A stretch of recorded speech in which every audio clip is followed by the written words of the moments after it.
बिस्मिल्लाहिर्रहमानिर्रहीम। अस्सलाम वालेकुम guys, welcome to olive for cooking YouTube channel. तो आज मैं आपके लिए लेके आई हूँ एक बहुत ही मज़े की रेसिपी, जो कि कीमा भरे करेले की रेसिपी है, जो कि बगैर करवाहट के बनेंगे। तो चलिए स्टार्ट करते हैं, देखते हैं कि ये रेसिपी हम कैसे बनाएंगे। मेरे पास ये 4 करेले हैं, इनका हम ऊपर से छिलका उतार लेंगे। कोशिश ये करनी है कि हमने करेले थोड़े गोल लेने हैं, ताकि उनके अंदर जो फीलिंग होनी है वो अच्छे तरीके से हो सके। इंशाल्लाह करेले बनने के बाद इसमें करवाहट भी नहीं होगी और इसकी खुशबू भी पूरे कीमे में महकती होगी। तो इसी तरह हमने सब करेले के ऊपर से सारा छिलका उतार लेना है। उतारने के बाद हमने इसको इस तरह से दरमियान से कट लगाना है और इसके अंदर से भी इसकी सफाई कर लेनी है। इसके अंदर से जो भी इसके बीज वगैरह है, हमने छुरी के साथ या चम्मच के साथ अच्छे से निकालने के बाद इसको साइड पर रख देना है। देखिए ये कैसे अंदर तक इसके अच्छे से साफ़ कर दिया है और इसका जो है अंदर कोई बीज नहीं है, और ये बिल्कुल मैंने जो है दरमियान से कट लगाया है और ये टूटना भी नहीं चाहिए। उसके बाद कुकर में मैंने लेना है कीमा। हम कीमा लेते हैं, इसको अंदर ऐड करते हैं। तकरीबन ये 1 किलो कीमा है। उसके बाद मैंने ये 3 बड़ी इलायची इसके अंदर ऐड कर दी हैं। उसके बाद हम पानी ऐड करेंगे 2 गिलास।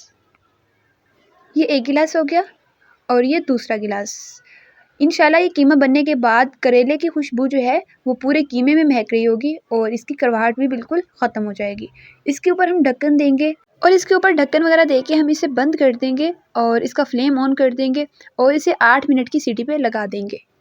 जी तो बिस्मिल्लाहिर्रहमानिर्रहीम। इसके बाद हमने 1 तिहाई कप लेना है ऑयल का, और या हमने इसको ख़ुद अंदाजे से इतना ऑयल इसके अंदर डाल लेना है। पैन के अंदर अच्छे से ऑयल डालने के बाद हम इसको अच्छे से अंदर ऑयल से तर कर लेंगे, और जो हमारे पास छिलके बचे थे उनको नमक लगा कर रखने की कोई ज़रूरत नहीं है। अगर आप उनको इस रेसिपी से बनाते हैं तो बहुत ही ज़बरदस्त बनेंगे और बगैर करवाहट के बनेंगे। इसको हम इसके अंदर ऐड कर लेंगे और इसके नीचे फ्लेम को ऑन कर देंगे और हल्की आँच पे हम इसको इस तरह से फ्राई करते जाएंगे। इसको साथ साथ हिलाते भी जाना है ताकि ये कहीं जल ही ना जाएँ। तो इस तरह से ये जब ब्राउन से हो जाएँ थोड़ी देर के बाद, तो इसके अंदर हमने ऐड करने हैं 3 प्याज। प्याज को ऐड करने के बाद हमने इनको बिल्कुल हिलाना भी नहीं है, मतलब कि इनको मिक्स नहीं करना सबको। और ये बिकॉज़ कि हम ये फिलिंग तैयार कर रहे हैं, इसके अंदर हमने टमाटर ऐड कर देने हैं। मैंने 2 टमाटर लिए हैं, 2 टमाटर ऐड कर देने हैं। उसके बाद हमने इसको सबको अच्छे से जो है मिक्स कर लेना है, मतलब कि प्याज को ब्राउन करने की या ज़्यादा हिलाने की ज़रूरत नहीं है। और इसके बाद हमने 1 टीस्पून लिया है लाल मिर्च का पाउडर और 1 टीस्पून लिया है हमने हल्दी का पाउडर, और उसके बाद नमक ऐड कर देंगे। जो मसाला होगा या फीलिंग होगी उसको हमने पकाना नहीं है ज़्यादा, या उसको ब्राउन नहीं करना, बल्कि ये तो बहुत दूर की बात है। इसके बाद हमने इसको अंदर ऐड करना है कीमे के अंदर। कीमा हमने 8 मिनट जो है वो सीटी पे लगा दिया था। इस सब को हम अच्छे से मिक्स कर लेंगे, नीचे तक हम अच्छे से हिला लेते हैं। इसको अच्छे से मिक्स करने के बाद जी तो अब मेरे पास ये करेले हैं, इसके अंदर हम फिलिंग करेंगे इस मसाले की, जो कि हमने अभी अभी तैयार किया था।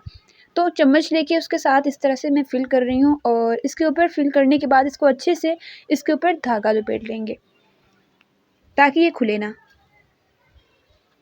अगर आप हमारे चैनल पे नए हैं तो हमारे चैनल ओलिव फॉर कुकिंग को सब्सक्राइब कर लें, ताकि आपको मज़ीद सीखने के लिए बहुत कुछ मिले।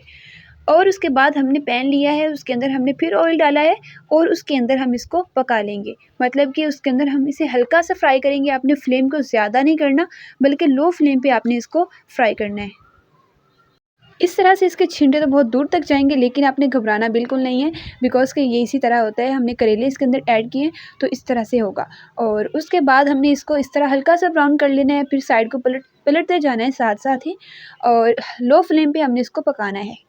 जी तो देखिए हमारे करेले जो हैं बिल्कुल ब्राउन हो चुके हैं और अच्छे से पक गए हैं और गोल्डन हो चुके हैं। इसके अंदर हम सारा मसाला ऐड कर लेंगे जो बच चुका था, और इसको भी हम इस तरह लो फ्लेम पे जो है पका लेंगे, थोड़ा सा फ्राई कर लेंगे। तो जी देखिए माशाल्लाह ओलिव फॉर कुकिंग की रेसिपी बनकर तैयार हो चुकी है। तो ये रेसिपी देखने में जितनी खूबसूरत लग रही है, खाने में इससे कई गुना ज़्यादा मज़े की होगी। तो अगर आपको ये वीडियो पसंद आई है तो इसको ज़रूर ट्राई कीजिएगा, इस रेसिपी को, और हमारी वीडियो को लाइक कीजिएगा। अल्लाह हाफ़िज़।